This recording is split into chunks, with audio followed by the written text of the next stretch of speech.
Imagine a town where the sun disappears for an entire month. No light, no escape, no help coming. Now imagine something is waiting in that darkness. This isn't just a vampire movie. It's what happens when horror removes all hope. Released in 2007, the movie takes the vampire genre and stripes away everything you think you know. In 30 Days of Night, vampires don't seduce, they hunt. There are no rules, there is no mercy. This is survival horror at its most brutal, and that's what makes it one of the most terrifying vampire films ever made. This is 30 Days Night.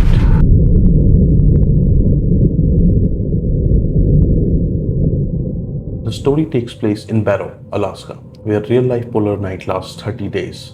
30 days of complete darkness. But the film doesn't just use this as a backdrop, it turns it into a weapon. Because in most vampire movies, night is temporary. You survive and the sun saves you. Here, there is no sunrise. Every second feels heavier. Every shadow feels alive. And that constant darkness creates something terrifying. A world where hope slowly dies. It's a night that seems to never end and turns into a permanent nightmare for those hiding.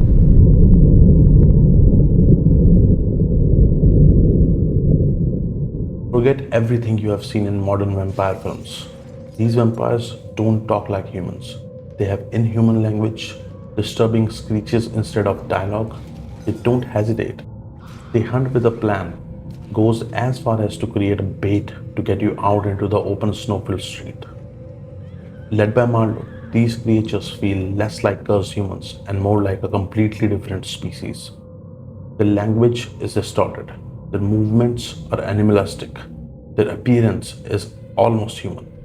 Black eyes, pale skin, teeth like plates, and that's what makes them terrifying. They're not characters, they're predators.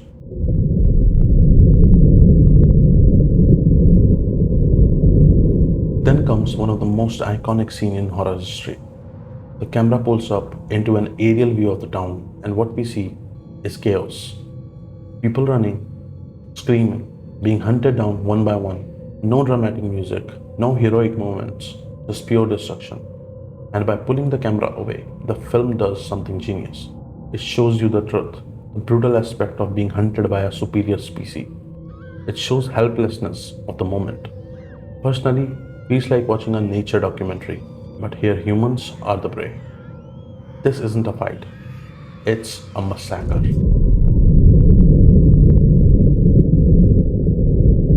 After that night, the film shifts.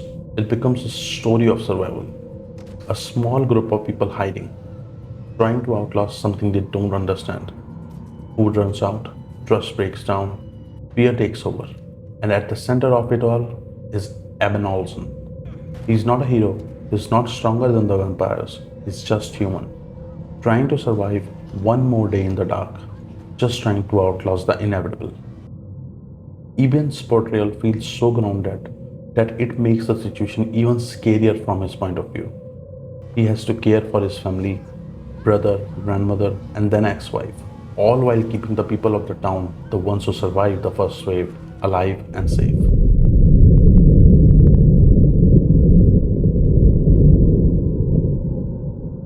Visually, this film is stunning. The color palette is cold and lifeless. Blues, grays, and shadows dominate every frame. Creates perfectly the fear of the unseen. And then there's the blood, bright red against pure white snow. The white snow acts like a canvas, making every drop of blood impossible to ignore. Every drop stands out, every moment feels raw. The environment isn't just setting the mood, it's amplifying the horror.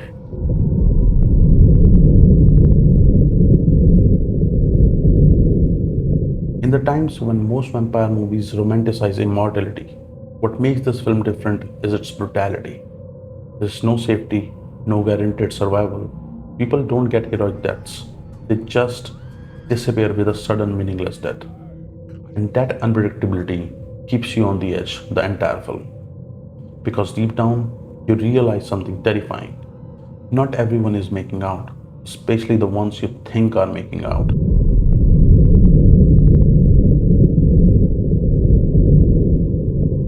And then the ending. Eben makes a choice. Eben's final decision is not just about winning, it's about buying time. It's quiet, it's emotional, and it's inevitable. And exactly like his portrayal in the movie, Grounded. No big victory, no last minute miracle, just sacrifice. And the first light of sunrise. I have rarely seen a horror movie giving such a poetic ending.